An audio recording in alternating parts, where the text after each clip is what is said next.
Bismillahirrahmanirrahim. Assalamualaikum warahmatullahi wabarakatuh. Kami mahasiswa dari Universitas Perjuangan Tasikmalaya. Video ini dibuat untuk menyelesaikan salah satu tugas kelompok di mata kuliah agama, yaitu meresum materi selama perkuliahan. Kami mengambil salah satu materi yaitu sumber-sumber hukum Islam dengan dosen pengampu yaitu Dr. Fuad Hilmi MAG. Sebelum kami membahas materinya, izinkan kami untuk memperkenalkan diri. Yang pertama, ada saya, Dia Rusadi dengan NIM 21020100023 dari kelas manajemen A. Kemudian ada Muhammad Alvan Syawiguna dengan NIM 21020100014. Kemudian ada Ahmad Fauzan Marmusyadat dengan NIM 21020100006. Dan yang terakhir ada Aji Faisal Lutfi dengan NIM 210201004. Langsung saja kami bahas sumber-sumber hukum Islam. Definisi sumber menurut Kamus Umum Bahasa Indonesia adalah asal sesuatu. Sumber hukum Islam adalah asal tempat pengambilan hukum Islam. Dalam kepustakaan hukum Islam, sumber hukum Islam sering diartikan dengan dalil hukum Islam atau pokok hukum Islam atau dasar hukum Islam. Menurut Abdul Wahab Khalaf, di antara dalil-dalil yang disepakati oleh jumhur ulama sebagai sumber-sumber hukum Islam adalah Al-Quran, As-Sunnah, Al-Ijma', Al-Qiyas. Al-Quran adalah kitab suci yang memuat wahyu atau firman Allah, Tuhan yang Maha Esa, disampaikan melalui malaikat Jibril kepada Nabi Muhammad SAW sebagai rasulnya selama 22 tahun, 2 bulan, dan 22 hari. Menurut bahasa, kata as-sunnah berarti jalan atau tuntunan baik yang terpuji atau tercela. Secara terminologi, para ahli hadis mengartikan sunnah atau hadis sebagai segala sesuatu yang bersumber dari Nabi Muhammad dalam bentuk qaul, ucapan, fiil, perbuatan, takrir, perangai, dan sopan santun ataupun sepak terjang perjuangannya.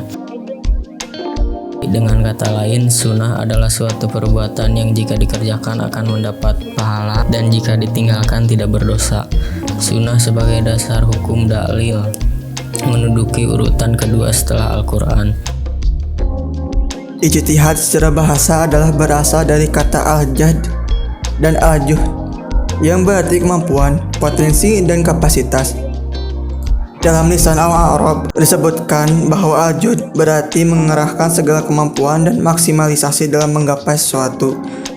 Ijma menurut bahasa ialah sepakat atas sesuatu, sedangkan menurut istilah ahli usul fikih adalah kesepakatan seluruh mujtahid muslim pada suatu masa tertentu setelah wafat Rasulullah SAW. Ijma dibentuk berdasarkan pada kesepakatan seluruh ulama mujtahid. Ulama yang dimaksud di sini adalah ulama setelah sepeninggalannya Rasulullah SAW. Tolak pangkal perumusannya didasarkan kepada dalil-dalil yang terdapat di dalam Al-Quran dan Sunnah hadis sahih. Qiyas secara etimologi bermakna menyamakan sesuatu.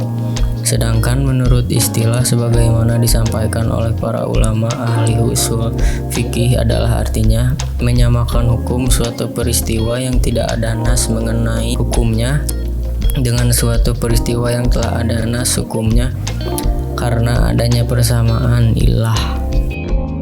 Qiyas adalah menjelaskan sesuatu yang tidak disebutkan dalam 3 hal tadi, Al-Quran, hadis, dan ijma', dengan cara membandingkan atau menganalogikan menggunakan nalar dan logika. Analogi bahwa hukum setiap minuman yang memabukkan seperti whisky, vodka, bir, dan lainnya adalah haram. Selain Al-Quran, Islam juga mempunyai sumber-sumber hukum yang lain seperti sunnah yang secara etimologis berarti cara yang bisa dilakukan. Apakah cara itu sesuatu yang baik atau buruk? Selain Al-Quran dan sunnah, Islam juga mempunyai sumber hukum Islam yang lain yaitu rayu yang berarti melihat, juga ijma yang artinya ketetapan hati untuk melakukan sesuatu atau keputusan berbuat sesuatu, dan qiyas yang merupakan suatu cara penggunaan rayu untuk menggali hukum syara dalam hal-hal yang nas. Terima kasih kepada teman-teman yang sudah menonton video ini sampai akhir.